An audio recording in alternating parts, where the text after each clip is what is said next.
Last time on Square Roots, well, let me think back. Our heroes make a friend, and his name is Rap. The game keeps rolling because it doesn't want to bore us. Our friends make their way through a petrified forest. They make a new friend who isn't too teeny. She's a very tall lady in a string bikini. Don't tell me to stop because you know I can't. A robot comes out of the anus of a plant.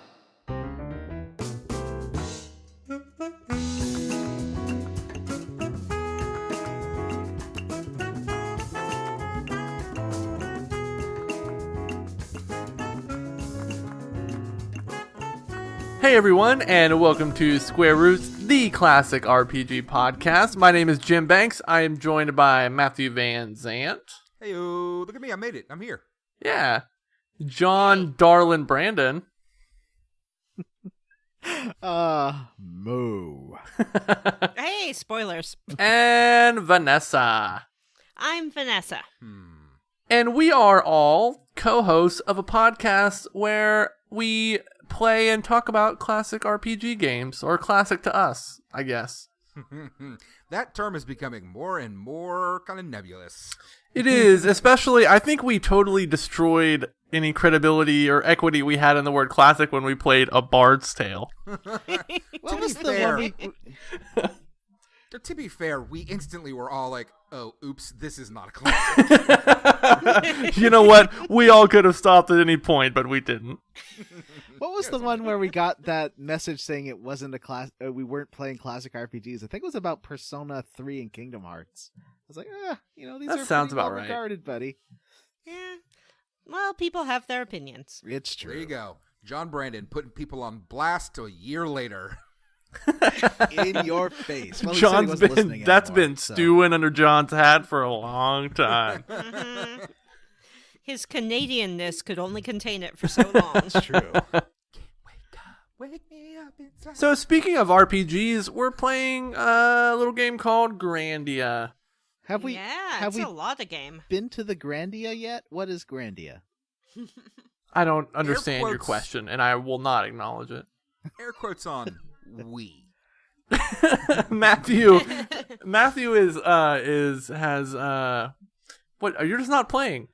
It's Yeah, I called just a gave up. conscientious objector. Yeah, I gave up. As we discussed last time, the game is too hard for Matt because his idle That's fingers true. can't handle the I buttons. did Thumbsies. specifically say my idle thumbsies. Too hard to press on the buttons. I cannot play this game. For a while, I was trying to keep up at least with the plot, but I've gone full blown off the rails. So anticipate a lot of questions tonight and a lot of reading comic books on my tablet. I mean, listening intently. You know, the further we get along in the game, the core plot has not changed since the first few hours. Really, there's very little has been added to the main plot to either advance it or make it any more interesting. There's been more characters added in a lot of new areas, but not a lot added to the core plot of the game. You know what I'm bummed out about? I had hoped for something big to happen when you crossed the wall, and nothing happened.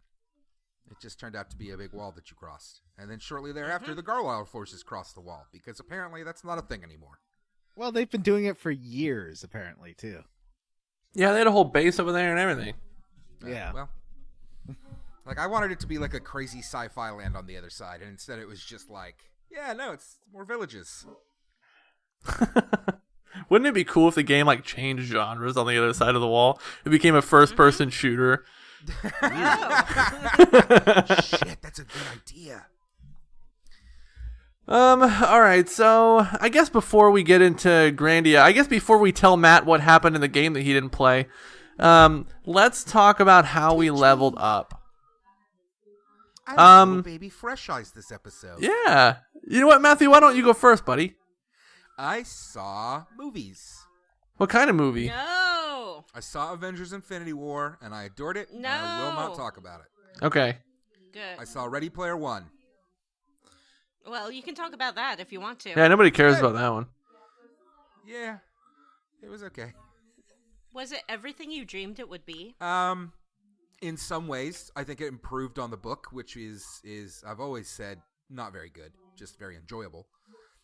But it had a real hard time establishing itself. Like 30 minutes into the movie, things were happening where like I clearly was supposed to care what was happening to these characters and had not been given a reason to do so.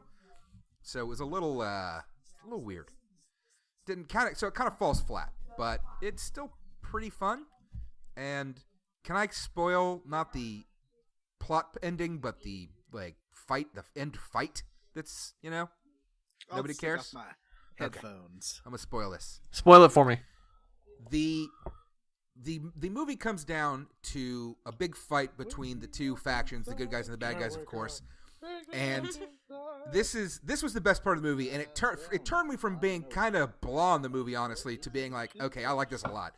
The final big fight is Mechagodzilla, as piloted by the big bad guy, versus a giant Gundam, as piloted by one of the good guys, and Iron Giant, as piloted by one of the good guys. And it was fucking amazing. That sounds pretty cool, actually. It's the best thing that's ever happened on a movie screen. I was fucking thrilled.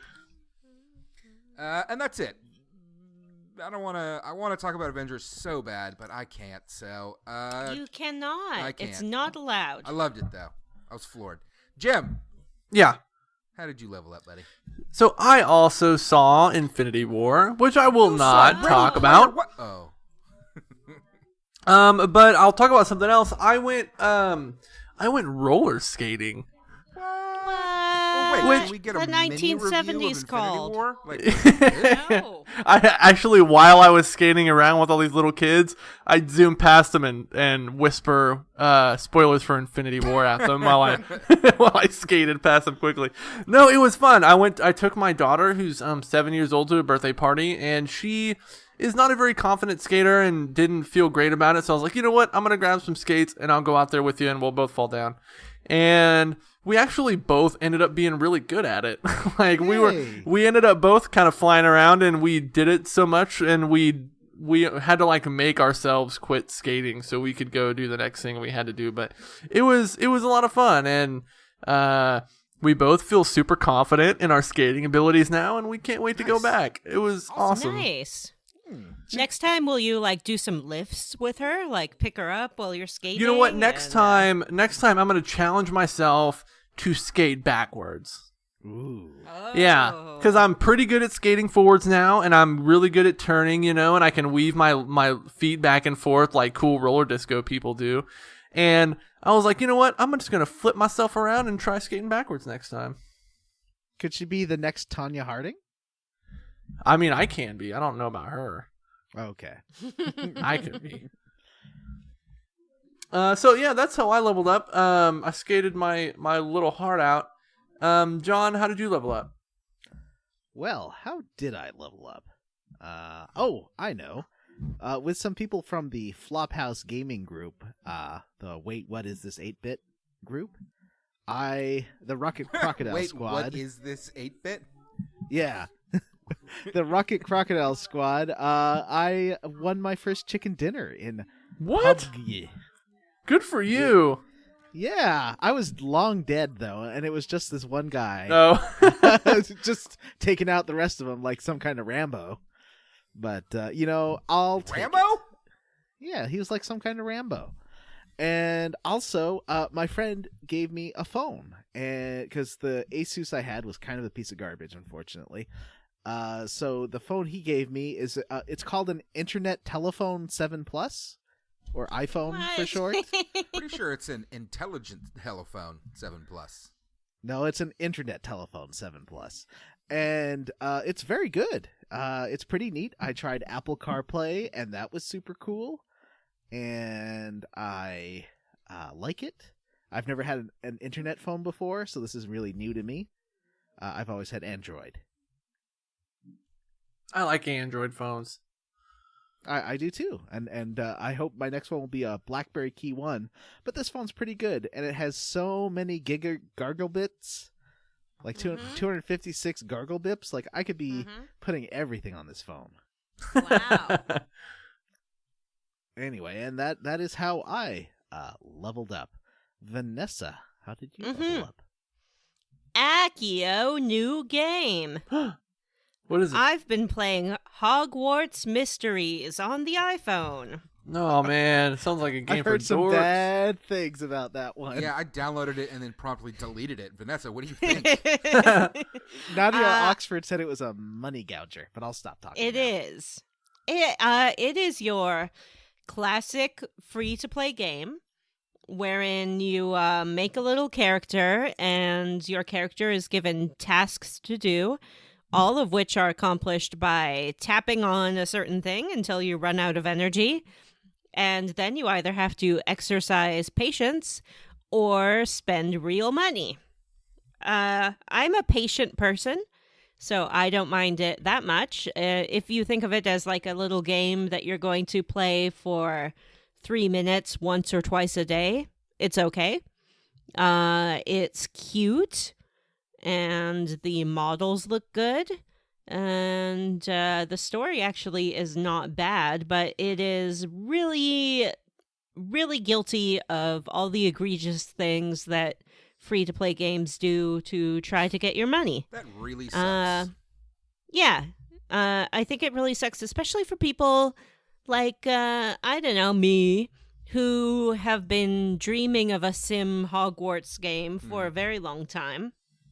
And it seems outrageous that we don't have one because it's such a straightforward and good idea. Like, make your little wizard and go to Hogwarts. Why don't they want the billions of dollars that people would spend on that? I have an answer for that if you're interested. I'm interested.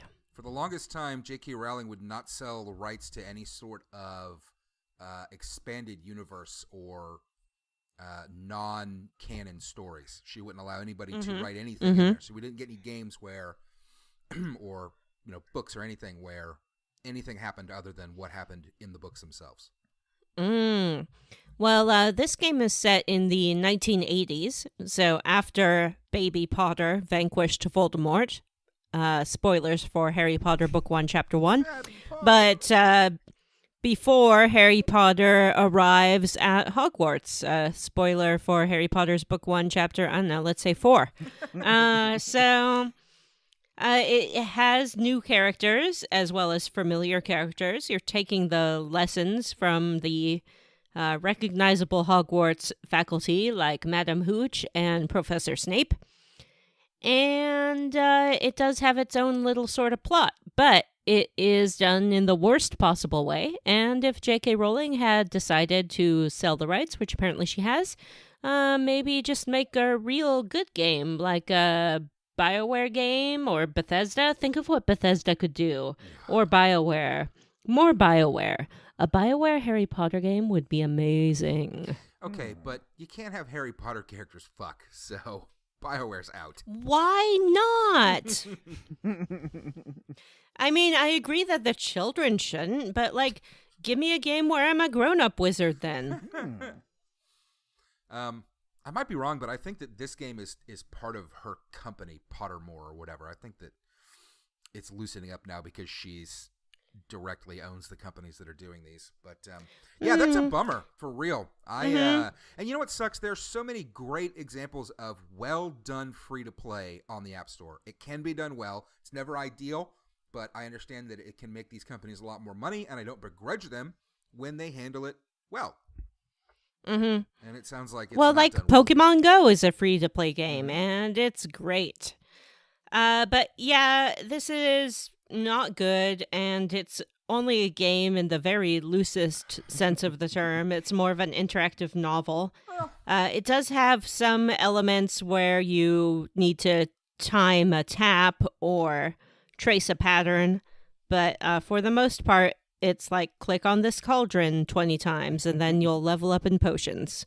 Oh, you can't click it anymore. You're out of energy. Do you want to spend $5 or do you want to wait for 2 hours? That's how the game go. Yeah, that's obnoxious. Who hasn't leveled up? Nobody. Vanessa, Wait. I have We've one all leveled question. Yeah. How is your Sims house? Sims John, I update. haven't even started on it. Well, but what about your You said you were working on your old one. Oh, yeah, my old one. It is done for the most part. Okay. The basement remains unfinished. and I have a sort of great room that I've built that I really don't know what to do with.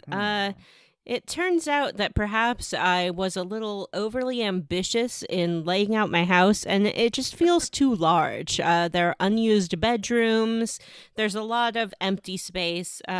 Maybe next time I should start with a cozy little cottage instead of a grand old Victorian. Well, maybe But maybe you live and you learn. could get like 4 tenants, like Vanessa, John, Jim, and Matthew. I have a dream for our Square Root Sim house. Okay. And I am looking forward to bringing it to light. I will try to theme it in such a way as to reflect the various RPGs that we have played for this. Oh, that sounds very amazing. show. Yeah, that sounds great. I think and it would be great. Since it's on PS4, you can fairly easily stream it too. So I'd like you to give a tour to this house when you are finished. That's a great idea, John. Yeah. Look forward to that, listeners I am and very- friends. I am not joking, very excited. Hey, can I do a little extra makeup level up from last week? Sure. Mm-hmm. Listeners, I started playing a game called Battle Chasers on PlayStation, and it's super duper fun. It's like kind of throwbacky RPG, turn-based, looks visually a bit like Torchlight in its like dungeon maps and stuff, but once you get into a battle, it's like a real turn-based JRPG style. All the art's done by Joe Madura, the comic book artist. This is based on one of his properties. I got it for sale for $12, and it is super fun. I'm 20 hours into this game, and I believe it's coming to the Switch in a few months. And I don't know, if you guys are interested, definitely go check that out. It is, I feel like it flew under the radar. It is significantly better than I anticipated. The end. Good makeup level up. Keeping it snappy. Nice. Are we ready to talk about Grandia now? No. Oh, I sure am. I am. We're talking about kind of a short chunker this week. We're only going to talk about the trek from Cafu to through Lane Village, with a couple little detours along the way. So, guys, what did you think about? Let's get this out of the way first. What did you guys think about this chunker? Oh, I loved it. Oh, I loved it. What'd you love about it? All the stuff. Darlin? Okay. Darling is one of the best characters I've ever seen in an RPG. Wow, what a That's bold statement. How I felt as well. Mm-hmm. Can you guys Yeah. quickly catch us up? What's happened since the end of the world? Previously. Well, I mean, that's sort of her bit. She rapped about it. Mm-hmm. We met a guy named Rap who is a forest kid who's a scamp, and he is terrible. He is voiced like a bad West Side Story audition. I like He's that. the worst. His voice acting is among the worst on the PlayStation, and that, as we all know, is a long list of terrible. Not even from an acting standpoint, but from an audio quality standpoint. Yeah. Does it sound like it was recorded on a toilet? Yes. Yeah, and Or his mouth is full of yarn. So we got that guy. We went to this tower that's been turning people to stone, and this super strong lady joined up with us, and she all talks like this. She's got a whole southern accent going on, but she's Ooh, fun. I really I like like her. this. Mm-hmm. And And she her- wears a bottom. Her bottom is constructed in such a way so that it just barely covers her vagina. Mm-hmm. You get some side labia majora. You do? What is this Which woman's I guess name? is the hot new Her name trend. is Milda. Yeah. She's an older character. She's 19. Yes. And she's a married woman, and she loves her husband, her Darlin, Her very husband, much. Darlin, is named Darlin. That's fun. his name. Yeah.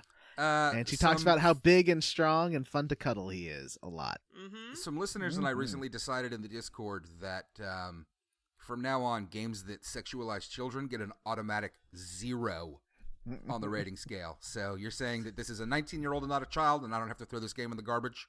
Yeah. Yeah. She's very Mhm. sexualized, but she's a grown up. But even then, like her character in terms of positioning and action is not sexualized at all. It's just like the art made for the game, not even in the game. it's very strange. Yeah. Google this. Matthew, Because- check out the Hangouts. Yeah. Well, you'd have to Google that. I just put it in there Oh. again. Yeah. Yep. And so that we blew up this tower, Oh my and because God. the tower had this like Genova my like God. project. That is Basically, all the bad horrid. guys are building this plant that's turning people to stone, Oh my and then God. we broke open the plant, and there's a robot inside. It's And just vagina, guys. then it turns out that Lean, who is Fina's sister, has become an Icarian, or is it Icarian or Icarian? I say Icarian. Oh, really? Yeah, but you're from Texas. I feel What does like that that's mean? How you should pronounce it. He's not from You're like- Texas. He's from Kentucky. I'm from- or something. You I'm from- Icarians. I'm from Kansas. One of the K-states. Yeah, and so we find out that Lean is now an Icarian, and she's got like wings. So she's now an Icarian.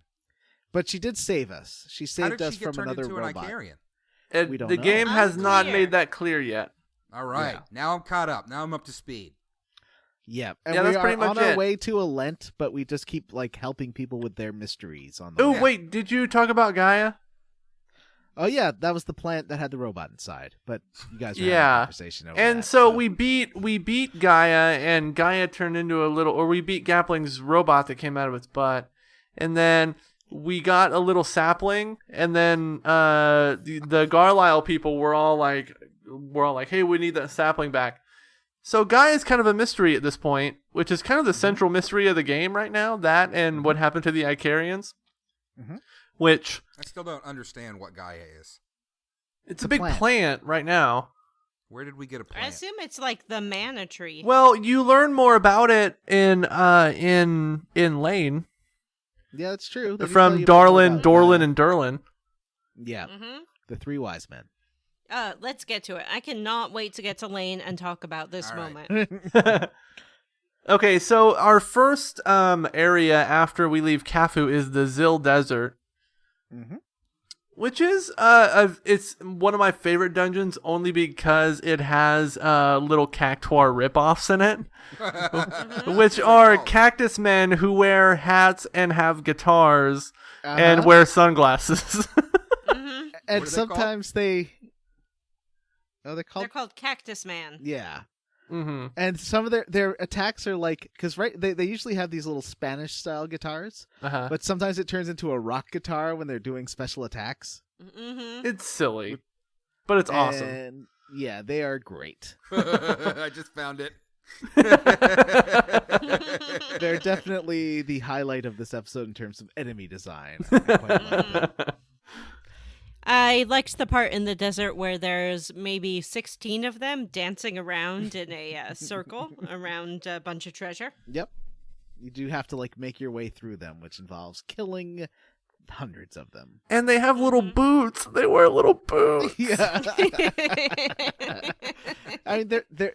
Let's just get this straight. They are not as good as Cactuars, but they're pretty good.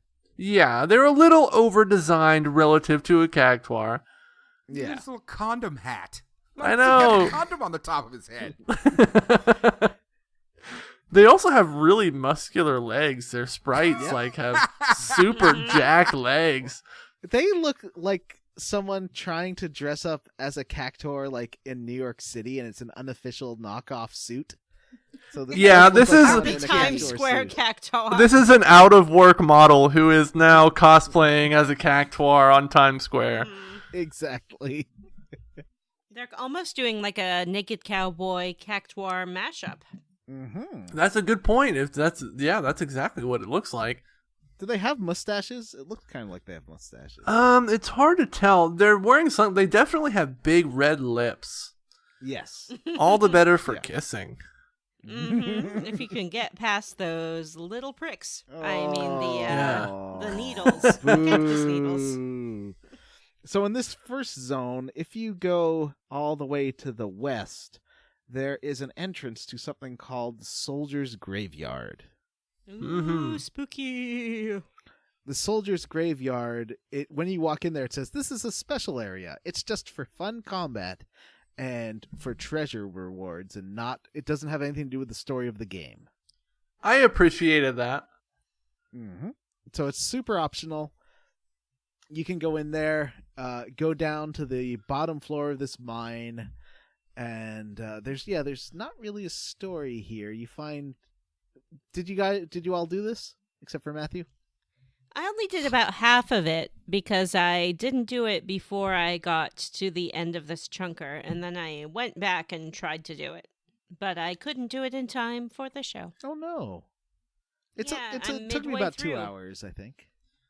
Midway through as we speak. There's no save point at the bottom. There is That's a one little save tricksy. point at the beginning of this dungeon, and that's it.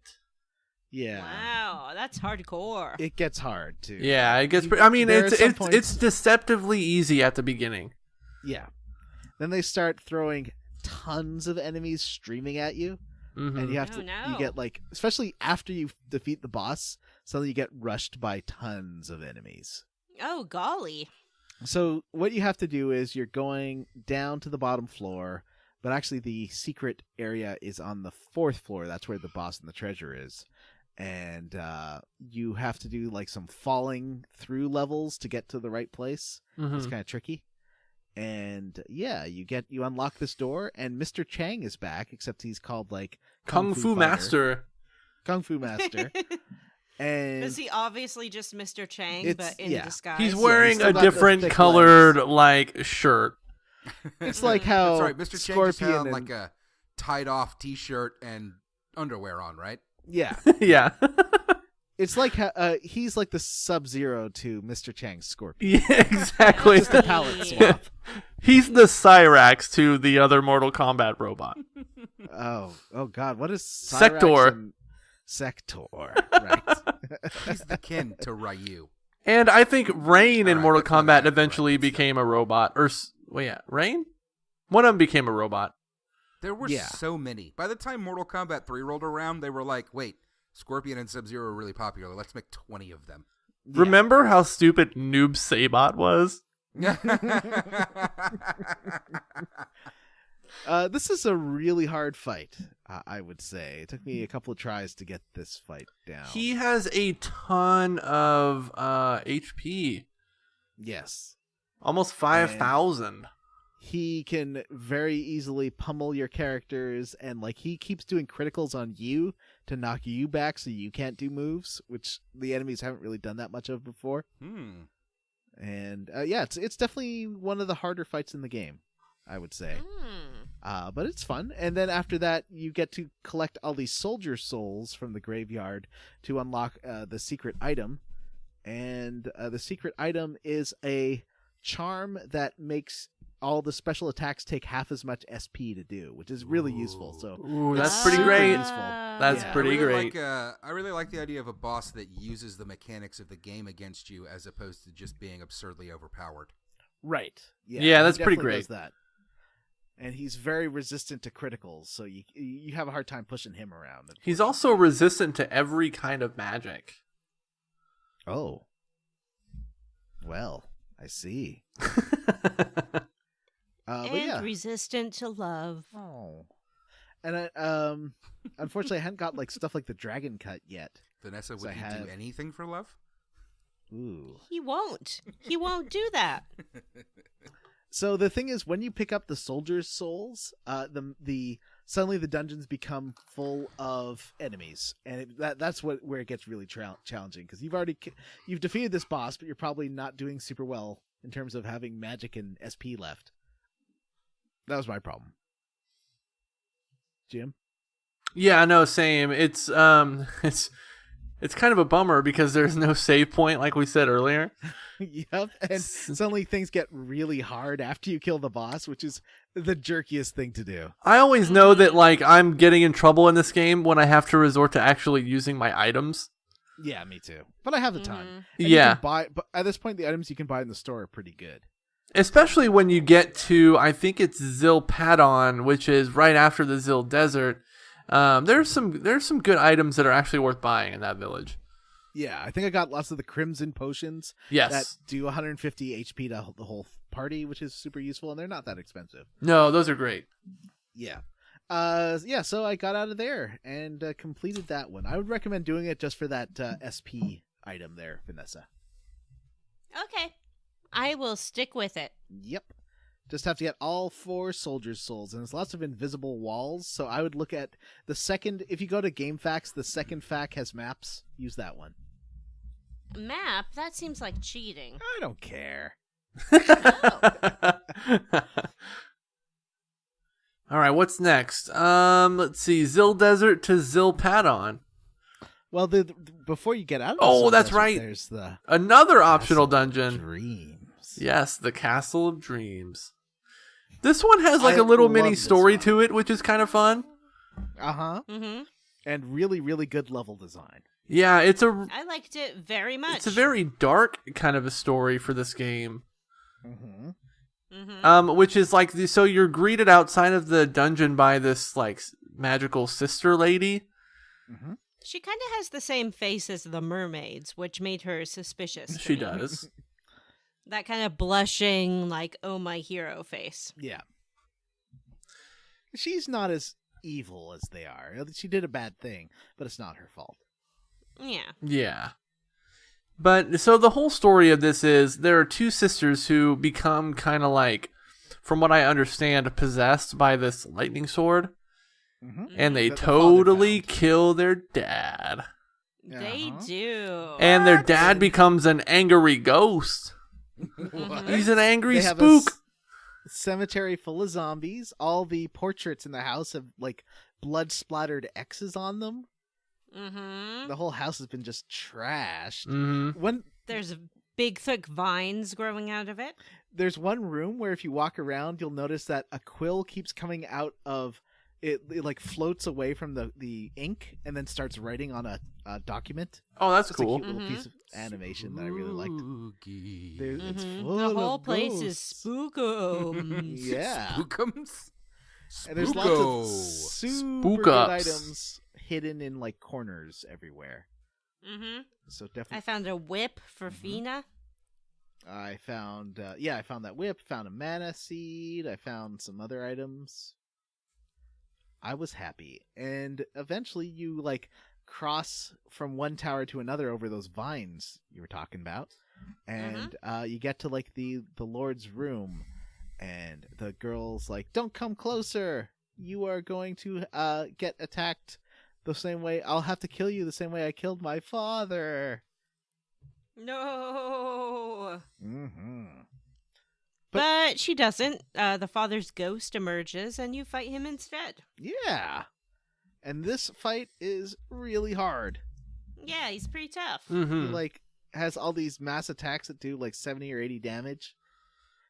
And he's got 3 parts to him, and all of them can attack, and I hadn't leveled up just enough to get Dragon Cut yet. I got it like right after.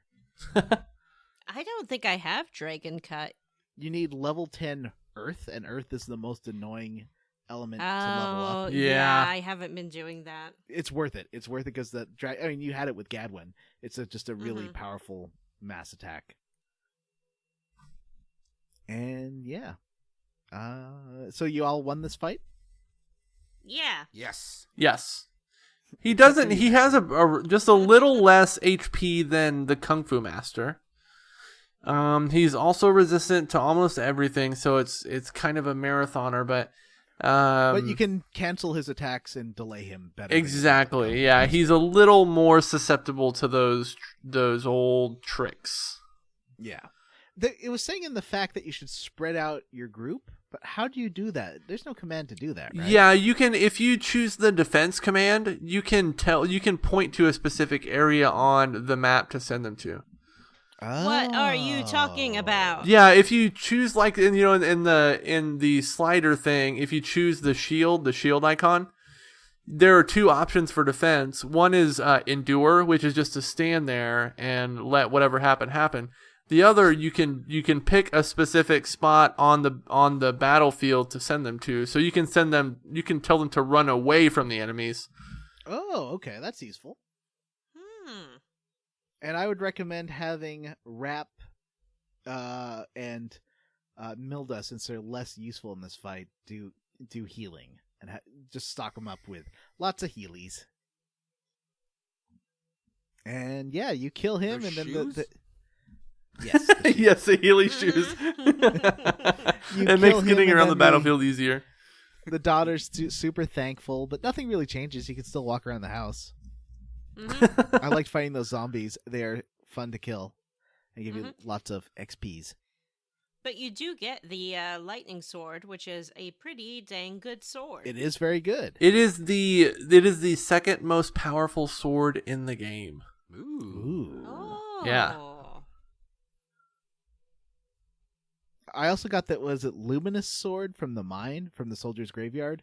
That one's very good too. That is a good sword. And some of them work better. Like the Luminous one works because it doesn't have a element, because there are some monsters who are not weak against any elements, and then your lightning sword is useless and does 0 damage. No. Yeah. Gotta have a backup. Can you switch weapons in battle? I don't think so. No, you cannot. And yeah, is there anything else to note about the Castle of Dreams other than just the really cool level design? That's about all that I can think of. How do you guys feel about these? These feel like they were tacked on after the game was already finished. I like them think so? though. I thought that they were maybe like they weren't part of the original release. Yeah, when They it came feel out like on maybe Saturn, they came in a little under, like a little ahead of schedule and a little under budget, and they're like, you know what, guys, let's just keep going.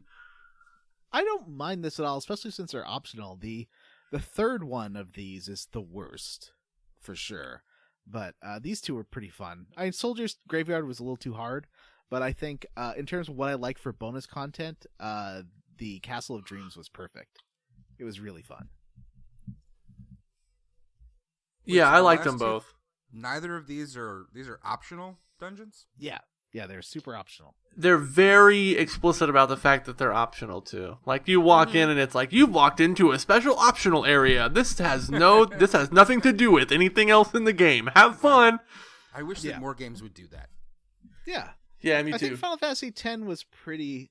It reminds me a lot of those, which I really liked in that game too. That they were super optional. You didn't have to do them, but they were fun if you wanted to. Which And ones in 12 Final had them. Fantasy X were there? There's that whole extra dungeon. There's a couple of them. The Omega Dungeon. Oh, that's There, right. Oh, I was there's- thinking Final Fantasy IX. I'm a dummy. Dummy. Too many Final Fantasies. What? What are they going to do There with that will series? never It's be not like they're going to enough. make 15 of them. Whoa. I think they've made like 36 of them. There's a lot of them. Final Fantasy Crystal Cave Chronicles So- 8. We finally Search for the crystals of the cave. we finally get to Final Zilpidon. Fantasy Dream Drop Distance. I have a lot of questions about Zilpidon's the people in that town. It's They are great. I love them. Mm-hmm. what do you like about There them? are. I like that it is a town where many different kinds of people have come to live together. Mm-hmm.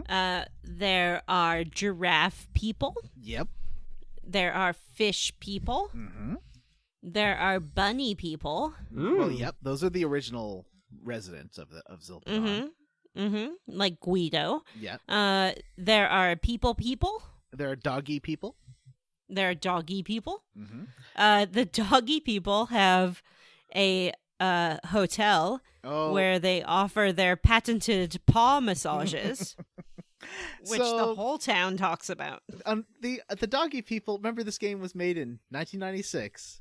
The name of the doggy people is a little cringy. Matthew, Hmm. if you're going to name a dog, like a race of dog people, what do you think would be the worst name you could choose? Wolfmen.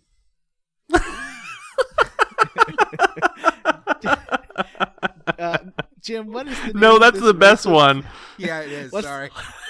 What's the name of this dog race, Jim? Oh man. I don't you remember? remember. Al Qaeda. Oh, that's no. Is that? You know what? That's more like a pronunciation. You see, because you pronounced it Al Qaeda, I pronounced it ISIS. It is, Matthew, I'm not kidding, ALQADA. Oh my god. I liked mine better. So I found it I quite like Matthew's distracting. completely serious answer. Well, yeah, Wolfman. Yeah. Because it's a stupid pun. When you get to Hotel Al Qaeda and the doggies are offering you their paw massages, I found it a little distracting. Because there's what are the other ones? Rapides or something? Rafane, and yeah, there's the Al Qaeda, the Rafane, and the Moge. Thank God that the Al Qaeda weren't in the episode that also had the Twin Towers. Because that whole thing would have been unlistenable. Well, the government wanted you to believe that the Al Qaeda were responsible, but it was actually the government Carlisle forces. Oh no. The town is sort of trifurcated into 3 distinct districts because although these people all live there, they don't necessarily live right on top of each other. They like to have their own cultural space. Mm-hmm. And this is a good metaphor, this town, because it originally was a town of the Moge, like Guido, the rabbit people. But after the Temple of Doom or Tower of Doom was put into place, there's lots of refugees, and this town is a refugee town. But everyone's trying to get along. There's some disagreements between the Rafane and the Al Qaeda, which is understandable. Yeah. So the Rafane are the good dogs, I guess? No, the Al Qaeda are the dogs. The Rafane are also dogs? No. I don't know which ones are the Rafane just people? They look like they're definitely animals because the ladies and the kids have big long ears. Okay. But there are some people who are very clearly giraffes or very clearly just a fish on top of a body. Yeah. One of the Al Qaeda at the hotel is a giraffe person, but there's also the dogs giving the massages, so I don't know. Let's just say this episode has some very strange biology, and this is not the strangest. No, it is not. But I especially love the fish people. Like, there's one guy, a fish person, talking about the water features, and I thought he would go on a little bit more about it, but no, he's just talking about the massages and how amazing they feel. And there's a husband upstairs, and the wife's like a little concerned about how much he loves the Al Qaeda massages. Yeah, he's basically moved them into the hotel so he can get an Al Qaeda massage every day.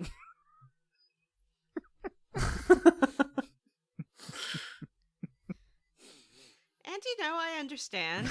If my husband were to move in with the Al Qaeda, I would have some concerns as well. Me too. But they do give great massages. Oh, undeniably. Yeah, basically. And you can Those talk to, little like, beans on your back. oh, those little doggy Little paws. Joe Bean massage. Yeah, there's Joe one, Bean. like, Al Qaeda doggy upstairs who's like, I can't wait to train and become a massager. Mm-hmm. Although it does seem, I thought it was I guess I'm gendering these puppies because there's the lady upstairs talks about a masseuse. Wouldn't it be a masseur? Oh, I think that's an outdated way of thinking about it. Massage therapist is what you would say now. Absolutely. Okay, cool. When I saw the name of the hotel, I was pretty floored. How did you react, Jim? There was a lot in this, and like this whole thing is a lot to take in. Yes. I would say it's the second biggest shock of the episode. Besides, Yeah. and by the way, not only that, like all the stuff that's going on, but also the prices in these shops. Are you kidding me? I know. Prices are insane these days. What is do going they on think with they're this selling? economy? You start letting Mhm. these people over the wall, and all of a sudden the economy gets way out of whack. Mhm. And who knows what the Al-Qaeda are funding with their inflated Yeah, prices. yeah. Listen, they are legit refugees. Okay, it's not even funny. No, it's not. It's just No. getting sad now. Yeah. Anyway. Y'all, aside, I have something to say. hmm So I kept hearing about this supposed caravan that's coming, a caravan of refugees. And Uh-huh. everyone's like, "Oh my God, the caravan's coming! What are we gonna do? The caravan!" I just learned that the caravan is 400 people. Wait, is this in the game or is this in real life? It's in real life. Oh, okay. It's 400 people that they're freaking out about. Mm-hmm. You can move 400 people into an apartment building. Yes. It's not a problem. well, yeah. The problem let- is that they're not sending over their best people, I assume. Did you explore any of the Moge Warrens? Because they build into they don't feel comfortable unless they're living underground.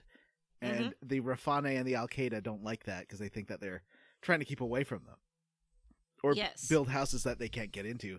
And also, their houses are filled with carrots. All over the place. I found the elder's house. The elder was not home. Yeah. It was just a carrot-strewn carrotscape. Yes. There are a lot of carrots in their houses, which is fun. So I like their whole Warren thing. Okay, so you know how Guido talks all Italian like Mario? Uh-huh. Mm-hmm. How come the rest of them don't? Because they're not from Italy. How come Guido talks like an Italian stereotype, but everyone else is just like, oh, hey, what's up? Does every human talk the same way, John? Does Maybe. Greedo talk like an Italian stereotype? He basically just says like whoop whoop whoop whoop whoop so low, No, Guido. and then he gets shot. But he shoots first. Yes. No. Han Yes. shoots first. No. Yes.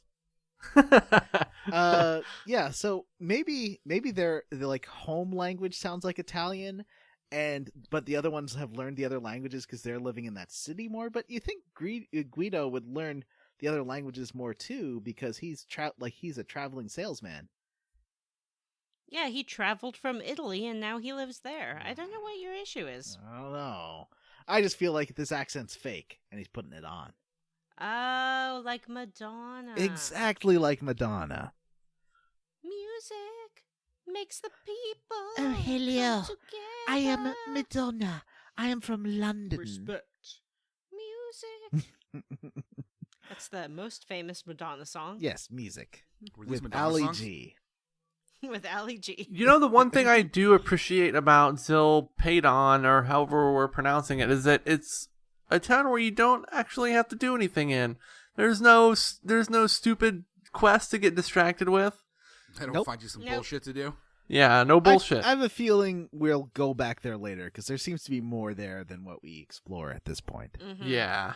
And also, I've seen the FAQ and it lists going back to Zilpadon. Oh, you put together all the clues. I know. Mr. Policeman.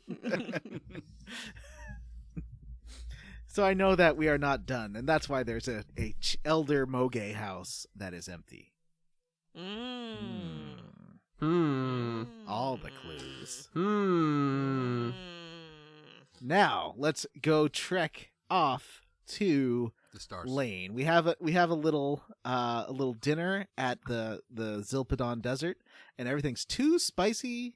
No, it's not here. It's at the village. Where is it that's too spicy? Is it at Lane? Yeah, it's at Lane. Mm-hmm. Mhm. Because they have to preserve their food, so Right. they need the spices. So we have a nice dinner at the Al-Qaeda hotel, Mm-hmm. Mm-hmm. and head off through to Lane. We're gonna talk to Milda's husband and he will tell us all about Alent. Can we talk about these fucking stupid dungeons that are in between this town and Lane? The snowball dungeon was pretty bad. That is, I think, maybe the worst dungeon in the game so far. That sounds fun as hell. What are you guys talking about? Well, first we go through the savannah. Yeah, which is like similar to the desert in that it's kind of a big open area. Listen, I've been to Savannah. It is not great. Oh, I love Savannah. I mean, That's like, nothing in I would Georgia totally, is great, to be fair. I would totally live in Savannah. If I was going to live anywhere in the American South, it would be Savannah. That city is gorgeous. A real split opinion here. A Have you been to real Savannah? Blight on the American population. I have never been to Savannah, but I have seen Midnight in the Garden of Good and Evil. That city has a whole tree canopy over it, and it's beautiful. Oh, that sounds lovely. Yeah. I heard that they were not the friendliest people to tourists. No. Well, it's a majority black city, historically black, so it's definitely got its own reaction to tourists that are there to like buy Confederate flags and stuff. My friend Tina had a big discussion with the guy that was running the store, and she was joking about Confederate flags, and I was like, eee. Yeah. Anyway, I recommend staying away from Georgia, if at all possible. Just I in really liked it. general. I just loved that city. It was just, I went the right time of year, so it's just temperate and pretty. It's fine. You fit right in with all the racists. Sorry. What? Jeez. How dare. Just kidding. John's not a racist. I hope not. I'm trying my best. I think we all have notions of privilege that we have to think through and talk about and accept that. Yeah. Isn't that a Confederate flag hanging behind you from your bed? No. That's the Canadian flag, just Oh. with the with the maple leaf a little bit stretched out in a funny kind of way. No. I don't have any flags in my room. Oh, look at John. Hates flags. It's true. I kind of Do do you actually. kneel every time you see a flag? No. Wouldn't that mean I liked flags? I don't know. Isn't kneeling a sign of respect? Wait. Yeah. Not if you're if you're a racist American, it's not. Oh, I'm so confused. John and God both hate flags. Oh, okay. I did Well, see those really what they signs hate that is said the God military. hate flags. Yeah, that's what I've it seen wasn't too. flags. Anyway, Oh. let's just cut this whole part out. I'll cut out what I want to cut out. Okay. So we go through the savannah. I remember nothing about that area. It's pretty forgettable. Because you can basically go through half of it, and then if you try to keep going on, Milda's like, "Oh, hey, Darlin, you can just go down here with me, and it's a way easier shortcut to get the village. Don't keep going." But you can keep going, and that's how you get to Temptation Tower. Ooh. What is Temptation Tower? It sounds like a hot new show on VH1. Temptation Tower. Ooh. 8 couples enter in loving relationships, and their love is tested by 20 of the hottest singles you've ever met. And then I think like singles were voted out each week, and I couldn't remember how that show worked, but like we would get together to watch Temptation Island every week because it was so trashy I couldn't even believe it. It's the only reality show I watched at the time, and it got canceled because it was too weird. Aww. It was a show Sounds fucking predicated terrible. on, yeah, it was about breaking up couples by letting them hang out with hot people Okay. alone in romantic. Wouldn't you just like talk to your partner and be like, "Hey, we're gonna go to Temptation Island and like free pass while we're on Temptation Island"? Apparently not. Apparently they were like super monogs, and you weren't allowed to have kids on Temptation Island. But it turns out one of the couples secretly had a kid, and so they were kicked out of Temptation Island. Whoa, what a Oh. scandal. I know it was. Hey, you guys want to hear like, like one of those 6 degrees of separation things? Sure. I found out the other day that one of the VPs in my company, we were sitting around talking, and somebody mentioned his daughter winning a couple seasons ago. She won a big Big Brother, the reality show on CBS, Oh, and I was like, wow. that's not true. Like, what? That's a weird joke. And he's like, no, both of my daughters were on the show, and one of them won the grand prize. Oh wow! And I googled it, and he was totally right. He wasn't making that up. You shouldn't have kept calling your boss a liar. I know both of his daughters were on the show, and like, you know, there's a big. I guess I've never seen the show, but I guess like every contestant has like a secret. Okay. And their secrets were that they were sisters. They were like, and nobody knew. And then it came out towards the end of the season that they were both sisters, and one of them ended up winning. Wow. Yeah, and she was recently on some VH1 game show where she was partnered with Snoop Dogg to do trivia shit. I was gonna say they've been moving some of the Big Brother people over to MTV's The Challenge. And Oh, interesting. I said Weird. that. MTV's The Challenge. I wonder. Weird. Well, he must be a very proud papa. He is, yeah. He was asking me for advice because his daughter wants to work for a production company. So he's like, "What does she do?" And I was like, "I don't know." Does he know that you work for him and not for a production company? Yeah, it's like, you know, we both work for the same company, right? We make pants. Did you suggest that he Googled that shit? Yeah. Come on, guy. Don't ask your employees. Ask the internet. You might ask your good friend John. Oh yeah. Oh, shit. Oh, John Smith. Yeah. John Jacob Jingleheimer Smith. So, so Temptation Tower, or Tower of Temptation, is I think a 16-floor dungeon full of traps, and each like set of levels has their own spin to it. But at least for the first couple of floors, all the enemies are immune to attacks with any kind of elemental part to it, which makes it really hard. And they also have tons of hit points. And I think this is more of a high level thing. Like, I was barely able to get past the first level in terms of killing the enemies. So maybe it's like the Omega Dungeon of Grandia. Yeah, and it was you have to go through this part where you can't see where you're going. Like, you're walking under this mountain, and all you see is like the bad, pixels of the mountain, and you don't see where your characters are, and it's pretty tricky getting there. But I'll maybe try again towards the end. It seemed really like I was reading the description of trying to get through the elevator puzzles and trap puzzles, and like, oh, I don't even want to try this right now. So maybe at the end. You resisted temptation. I did, because it was really, really, really hard. So yeah, that was Tower of Temptation. That sounds cool. Yeah. And let me know, listeners, if any of you have beaten it. Tell us about your experience. The Tower of Temptation sounds like a really cool porno. Or a really gross reality television show. Yeah, that's true. Yeah. So next, so then we get to finally Lane. No, there's the mountain. Oh, right. Yes. Next we get to the mountain. Has there ever been a Die Hard porn parody? Guy Hard. I'll find out right now. Yeah. And is it called Guy Hard? I don't know. Oh, don't you? What did you all think of the mountain? So basically you have to push snowballs in order to get to treasure and to get out. This mountain was tough because those big Yeti guys are not easy to kill.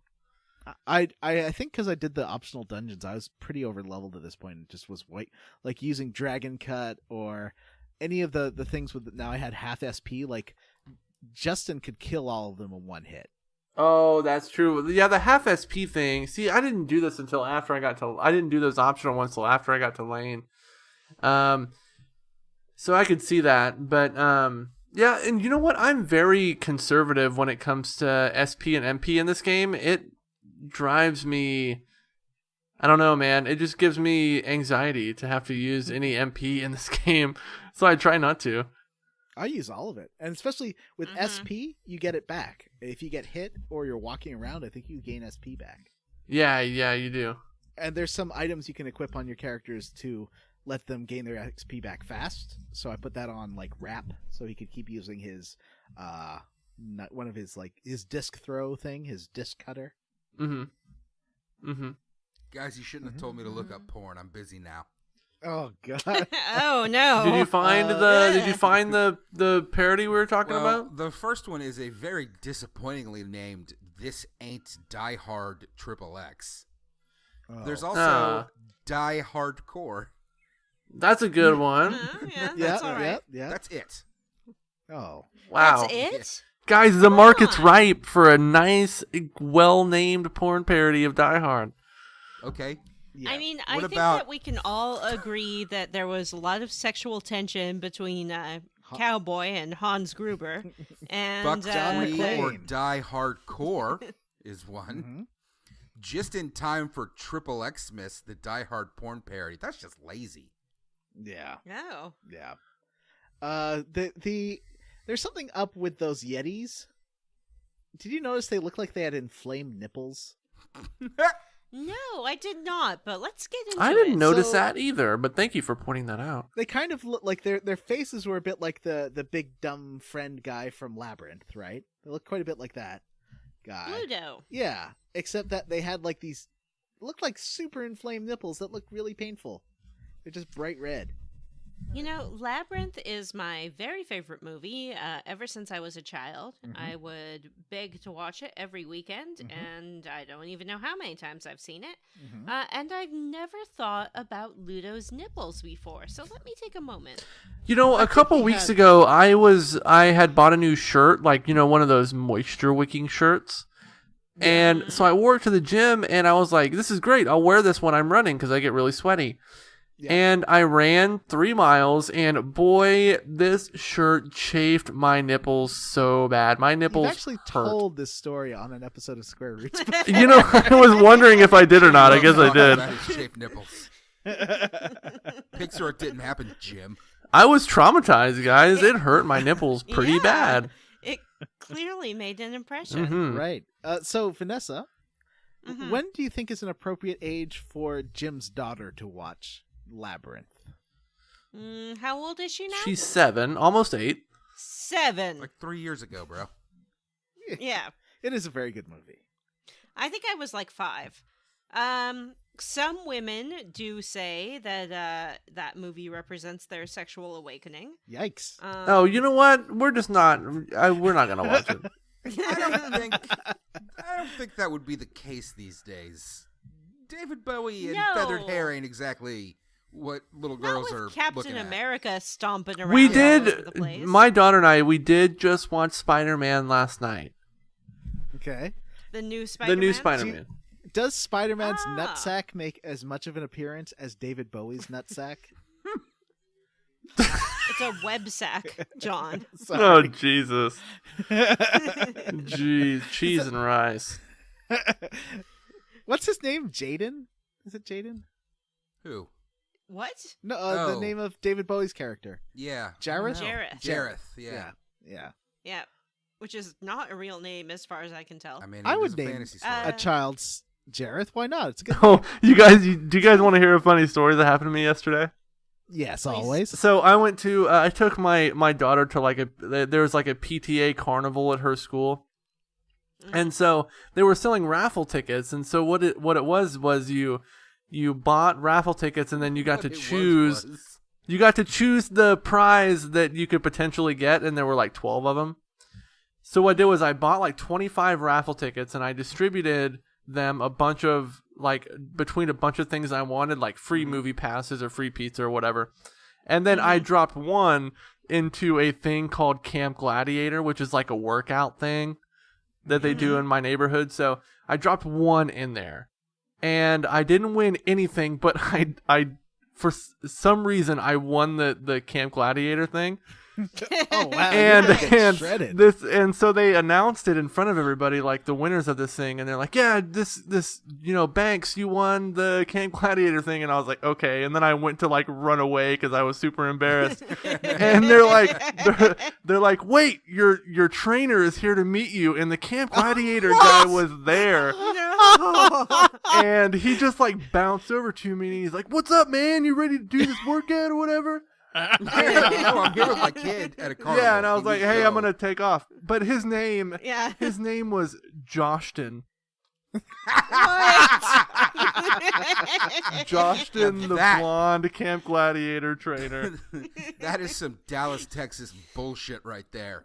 I was so humiliated. Be honest, Are you Jim. ready how, for- You must go. How you white have was this to guy? go to Camp Gladiator. He was the whitest man that ever lived. He Yes. was so enthusiastic. Like when I was, because I was helping, I was like volunteering at this thing, and he was leaving. He's like, "Hey man, see you at the next workout, bud." Oh, Jim, boy. could you ask someone to take for our patrons on Patreon? We could have posts of video of you doing Camp Gladiator because I think Yeah. they will want to see that. Me running in a school parking lot doing knee highs. Yep, burpees and everything. Yeah. I love the idea and- of Jim being like, "I want all this free pizza and shit, but yes, I'll put one in. I'll put one in for something that'll actually be good for me. I know it won't win, but at least I can feel good about the fact that I quote unquote tried." That's exactly what It was what happened probably the because only the free, ticket the, in the Camp Gladiator thing. the free movie pass things and the free pizza pass and the free movie pass thing came in these big gift baskets with like gummy bears and Nice. all kinds of candy and shit. And I was like, this is gonna be great if I win this. I can take Jalen to the movies. It'll be awesome. And then I won the goddamn a date with Josh and the Gladiator trainer. Sweat date with Josh. How many is it? Just one training session, or how many is it? No, the way it like he leads these workouts of like a bunch of people meet in a parking lot and he leads these workouts 3 times a week. And how many do you get? Atrocious. I get 3 a week for 4 weeks. Oh boy. That's What? You're gonna That's get a lot. You're shredded. gonna get ripped. Yeah. I am excited. Yeah. Will you please go rent a gladiator costume Yes. and wear it to the first session that you show up for? Bonus points if you have a fucking gladiator sword. You have a what do you call it? A glaive? How many bonus points do I get if I cut Josh's head off? No, You get Joshton bonus is here jail to help time. you. Yeah. I'm thinking just like the skirt, the plastic sword, and then like the sash or whatever it is Yeah. they wear. When he told me his Sash. name, I want to be like, get the fuck out of here. That's not your name. That's not your name. Hey, it's not Joshton's fault that his parents gave him a stupid name. Take it from a guy who grew up being called Van.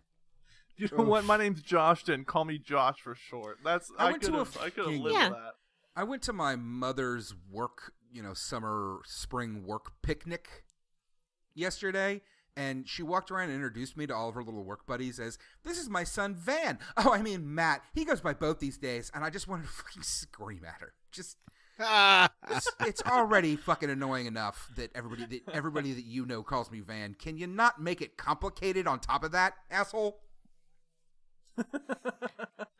My name is Josh, but I'm a perfect 10, so you can call me Joshton. Maybe he He was a probably big fan listens of to this Ben 10 podcast. growing up. He's probably young. Joshton sounds Oh, like he's in his teens. You know what I see happening? So Jim psychs himself to go finally to Camp Gladiator. He goes to a session, and Joshton's like, "Oh, so what do you do?" And Jim's like, "Oh yeah, I would do this podcast, Square Roots." And Joshton's like, "I'll listen to it." And then Jim's like, "Oh no." Oh, Joshton! We're so sorry. We think your name is so I'm stupid. sorry. I will not cut this. Yeah, you know what? Ugh. Your name, you know what? We can be friends, but you're going to have to change your name. Wow. Just call him JT. Like I'm sure that Joshton's experiences growing up with a name like Joshton informed his desire to become the most ripped gladiator man in the He is, world, to be so fair, people this wouldn't do guy this was stuff pretty to his jacked. face. Well, How old do you think he was, Jimothy? He was probably younger than me. I mean, that's... you're a 30, lot. dude. You're not Yeah. young. I'm You 30. don't get to- You don't get to pull that card. Guys, I'm in my twilight years. And we mean that you're a vampire. The sun is setting. We have And some it's making listeners who your are like skin 20. sparkly. Oh, so did your daughter like Spider-Man She Homecoming? did. This is the second time we saw it. We saw it when it was in theaters. I think Tom Holland is a perfectly appropriate crush for a little girl to have. He's adorable. He is a treasure. He's a great I really Spider-Man. liked He is a Zendaya. great Mhm. Spider-Man. Oh, I love She Zendaya was- too. Listen, that twist She at was the really end, good in that. and Yeah. I know it is. I feel kind of vaguely racist that it was kind of hidden like this, but they don't tell you her name at the end, and I think most people didn't assume that she was Mary Jane Well, didn't they say "Call me MJ" at the end? at the very end. Yes, At the very Yeah. end. it's like a bait and Yeah. switch because at the end they're like, nope, it's not some fucking lily white redhead. It's this girl, and she's way better than fucking Kirsten Dunst, who should die. Wow. How dare you? Yikes. She was terrible in those Yikes. movies. She was fine. Do you think her nipples got chafed after that kiss scene? Oh, mine were. I love that gif of Spider-Man for the first movie with the fake styrofoam puppet of Kristen Dunst. And if you just watch the gif over and over, it's so obvious he's holding just this plastic body. It's amazing. Boy, that's creepy. I as went to fuck. this big flea market yesterday, and one of the Montgomery things that was Flea Market. available It's like a mini was a mall. 300-piece puzzle of Tobey Maguire from Spider-Man 3 in the Venom suit, and I really regret not getting that. Yeah. Ooh. So we want to talk Back about the to Venom movie? Lane. Literally So we anything's finally better got than this to game. Lane. Lane is Venom. the Did greatest. we get into the mountains deep enough? Yeah. Did we talk about the snowball?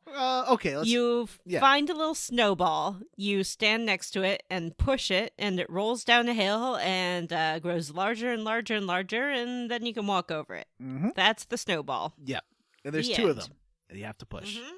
And that's how you get past it. You also get assaulted by wild boars and the guys with the chafed nipples. And then, And then, finally, finally, I am so excited to talk about this. Can I talk Yes, about it? please, Can I go, tell it? Go. Can I tell it? So you get to Lane. What's her name? Matilda? Milda. Hilda. Hilda. Milda's Mildew. hometown. Moldy. She's been talking about getting home to her Darlin for a very long time. You walk through the gates of this town, and she stops dead in her tracks. And Justin's like, "What?" And she shouts, "Darlin," with little hearts around it, and it pans over to her Darlin. He is a cow. He's a bull. He is literally a cow. And like, unlike the sort of anime style drawings of everyone else, where they're fairly detailed and like realistic looking, he's like a huge, chubby, badly drawn cow. He looks like a Harvest Moon He cow. does look like Yeah. a Harvest Moon cow. He looks it's amazing. Or like the Stardew Valley cow. He is wearing like a robe, A muumuu. like a monk's robe, and a A muumuu, muumuu. and he's standing on his hind legs. But he is just full on a cow. So all this cuddling and kissing and getting, sexy times that she's been doing, she's been doing it with a big old cow. Yep. And she loves that cow. She loves him. She runs over to him and sweeps him up in her arms and kisses him. Or maybe she's in his arms. She's in his arms. Oh, I found a screenshot. I'm going to send it to Matt. Matt, are you ready? Yes, Matt, you have to see Darlin, Matt. I'm waiting. Are you ready for this? Okay, here it comes. Okay, well, while you do that, I'll continue to look at Milda's vagina. Jesus. Yeah, Matthew, look at the picture. there is her husband, Darlin.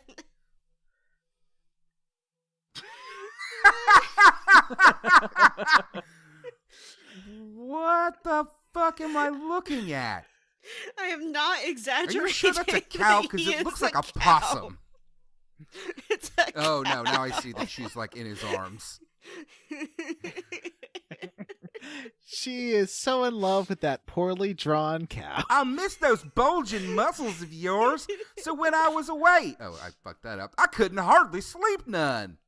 Mhm. This is. I regret not being caught up in this game now. This is everything to me. Oh my god!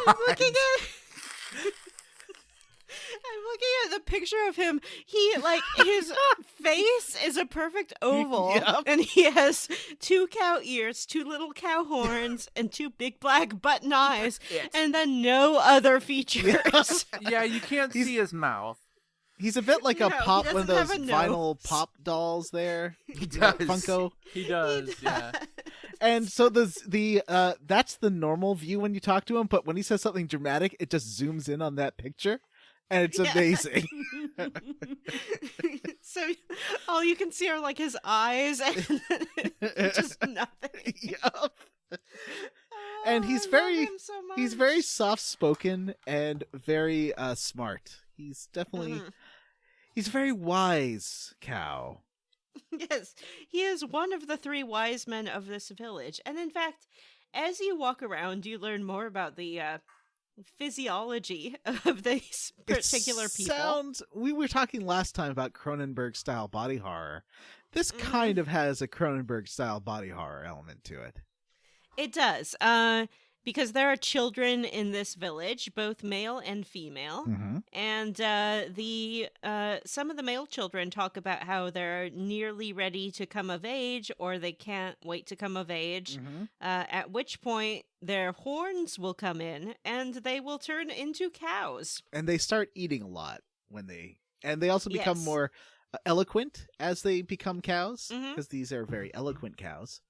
Yes, their horns are the source of their knowledge, and they're very soft and passive. And the women of the village kind of take on what we in our prejudice would consider the more masculine roles, like blacksmithing or hunting and things like that. Yes, And warriors. they just kind of, they care for their cow folk. So do the cows just do the men cows just do nothing? They just sit around like learning? They're sort of like the philosophers in ancient Greece. Hmm. Okay. They learn things. They write academic papers. I'm Mhm. sure they teach. Right. They moo. Yes. They moo. They They chew chew their cud. cud. Yep. Mhm. They Where milk is themselves. their wisdom stored, Vanessa? It is in their horns. Oh. How do we find that out? Well, Darlin tells us what he knows about a Lent, which is I don't remember exactly what he knows. Not very much. He tells us about And, Gaia, though, or is that Darlin?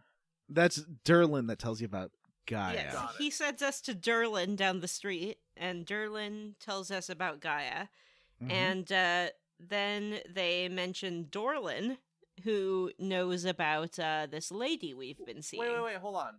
What do we learn about Gaia? That's pretty important. You tell me.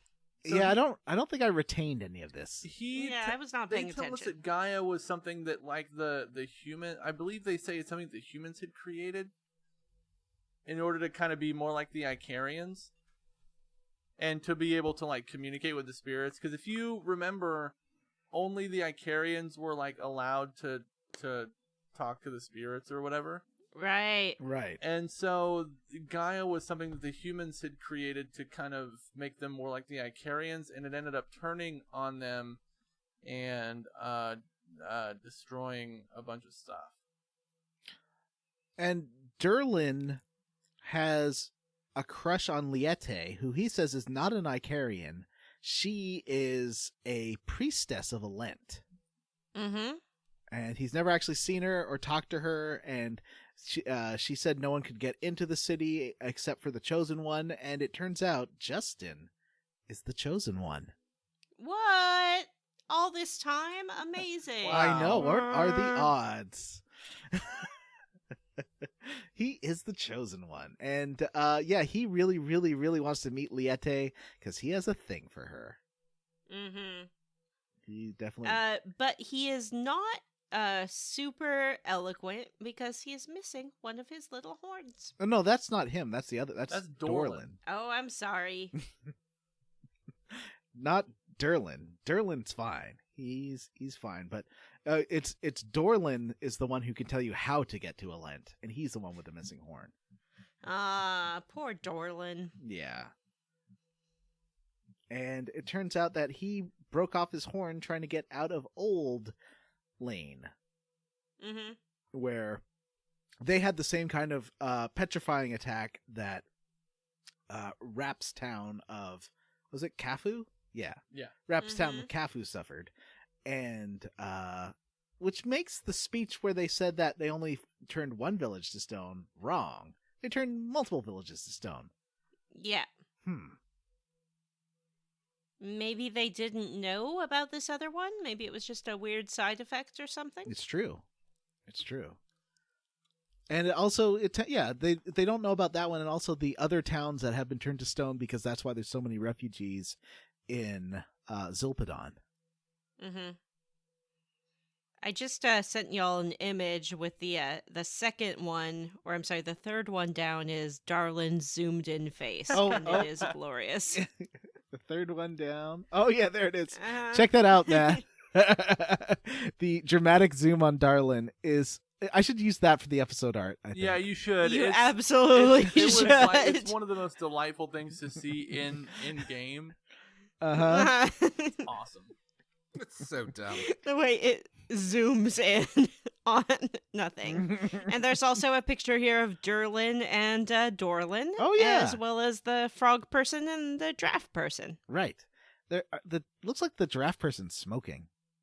Mhm. So's the frog person. I like that bird. That bird's pretty great. I don't remember seeing that bird. Must be something to come. So, so they basically say, hey, well, we can help you remember how to get to Alent if we find your horn with your wisdom in it.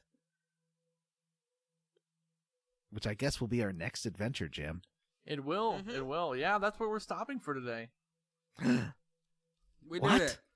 Mm-hmm. Yay! Yep. And Next next- episode, we will be playing until we get to Alent. Yeah, so we won't cover Alent in the next episode, but we'll talk about getting there, and it'll be very exciting. Yeah, we are finally going to get to Alent. We've only been Finally. talking about it since the first episode of the series. This game, it's had its tedious moments, but it's all worth it for Darlin. Yeah, Darlin is pretty amazing. I'm glad that Darlin made such an impression on you, John. Like you said, one of the top RPG characters you've ever seen. Yeah, I look at him. I like Firmly in the top 10. I like to think that Darlin definitely just turns around every time something happens and goes, "Don't have a cow, man." Boo. There is one point where if you go and stay at the inn in this town, you can choose to have a meal, and some of what you're eating is meat. And I think Rap says that he doesn't want to think too hard about where this meat came from. Yeah, and then they said if you talk to Milda about that, she's like, "Oh, well, I can get the herdsman to tell you the name of that cow." What does that mean? Are these different? Are these sentient or non? Like, well, I guess all cows are somewhat sentient, but are these like talking cows or regular cows? Well, they do have sort of long-haired yaks around the village Okay. that don't seem to be sentient in the same way. Now, this village is it's like super icy there, and they talk about how you can only like harvest and fish for a little while, even when snow's on the ground. And this was warm, and there's still like ice everywhere. Right. Yeah, they definitely established this as a very cold climate where they have to prep for a couple of months to feed themselves throughout the long winter. Mm-hmm. And some of the villagers even complain about the heat, although they do not wear very much. No. I guess the cows wear a little bit more. Yeah. And are covered in a coarse layer of hair. Uh-huh. All right. We did it. Yep, that's it. I played the That game. is it. There are no Twist! bullshit. I played along the whole time. Yay! Really? No, you didn't. No, not at all. Oh. So the lack of bullshit mini games is a thing. There's nothing that happens. Mhm. Sadly. So let's move on to Squarely Against. Yeah. John, kick us This off, will dude. surprise. Oh. Ooh. Oh, unless Vanessa had one. Vanessa? Yeah, she's raring to go. Yeah. I am so raring to go. It will surprise no one. I am roundly for Darlin. I am roundly for his Darlin round face. I am roundly for his Darlin round eyes. I am roundly for his Darlin little triangle yellow horns. I am roundly for his floopsy cow ears. I am roundly for Darlin. Mm-hmm. I just adore him. John, what are you squarely against? I'm squarely against Al Qaeda. Oh, bold stance. They are bad. Jim, what are you squarely against? I will also say I'm roundly for Darlin. I'm not quite as enamored with him as Vanessa is, but his dramatic close-ups on his face as he's saying dramatic things is hilarious. Yep. It's amazing. Matthew, what about you? What are you squarely against? I am roundly for Wolfmen.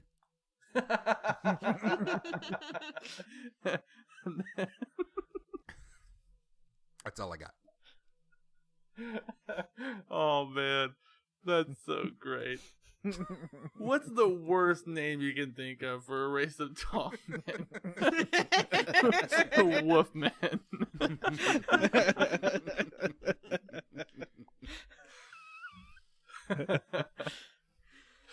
Oh, that's good. All right, everybody. That's it for this episode of Square Roots. Like we said, we are playing until our party's arrival at Alent for the next episode. Before we take off, let's remind everyone that they can reach us at Patreon.com. @gmail.com. They can come see us at our Facebook group, the Square Roots Podcast, for smart, cool, very attractive people, or they can tweet at us. We are at Square Roots Pod. Our opening theme is Charles Ritz's cover of The Sandy Beach of Gumbo, featuring Alejandro Espinoza and Noah Benson. Our ending theme is a vocal cover by Cyril the Wolf. Check out Cyril the Wolf's page and Charles Ritz's pages on YouTube. Links in the show notes.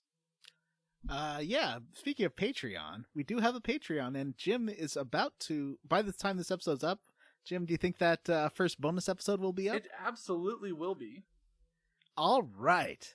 And I know we're recording another one this week, and I will try to put together soon the outtakes of the last episode and its controversial topics. There's going to be a lot of fun stuff, so thank you very much for Patreoning. What's the Patreon? Our Patreon, we are patreon.com/Square Roots Pod. You know what? Let me double check that. I think Square Roots Podcast. Yeah. Okay, yeah, we are patreon.com/Square Roots Podcast. All right. Please rate, review, and subscribe on iTunes or wherever you listen to podcasts. If you screenshot your review and post in the Facebook group or Twitter, I'll tell you how you leveled up. And guess what, Isaac Wright? You have leveled up. Congratulations. Ooh.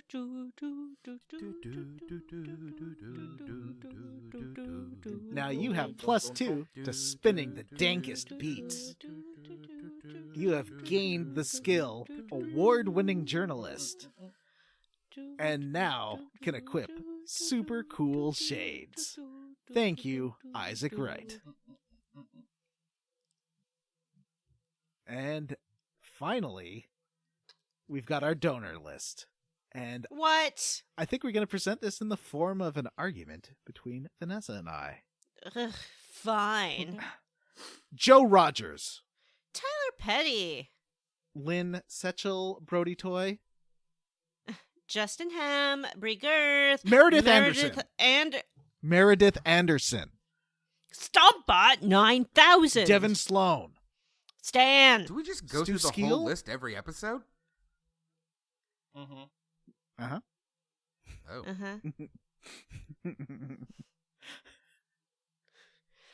Xavier Krieger. Brian Pitt, Ward Childress.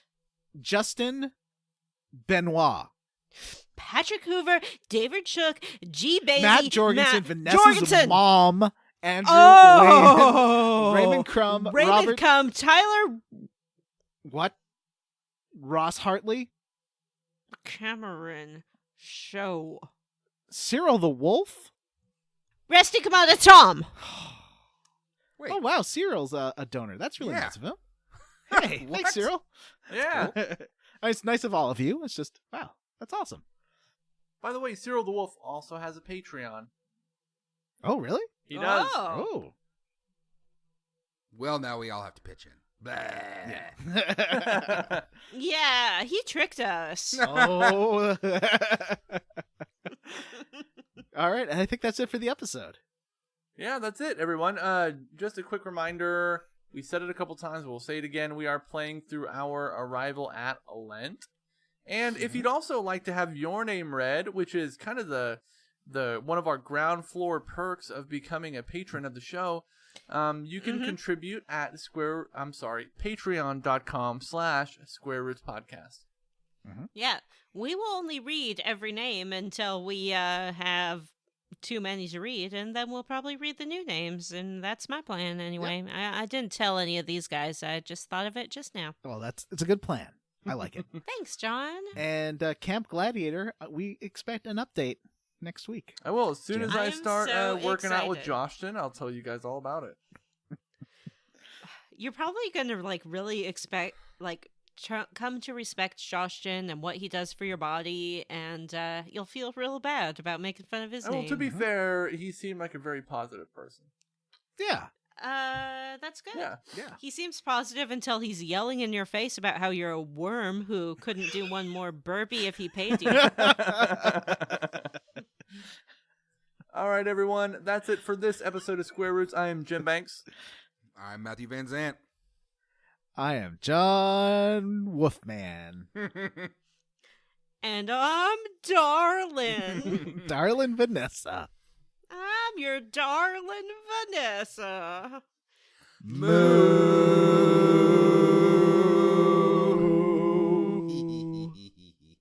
That's fun.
Christmas.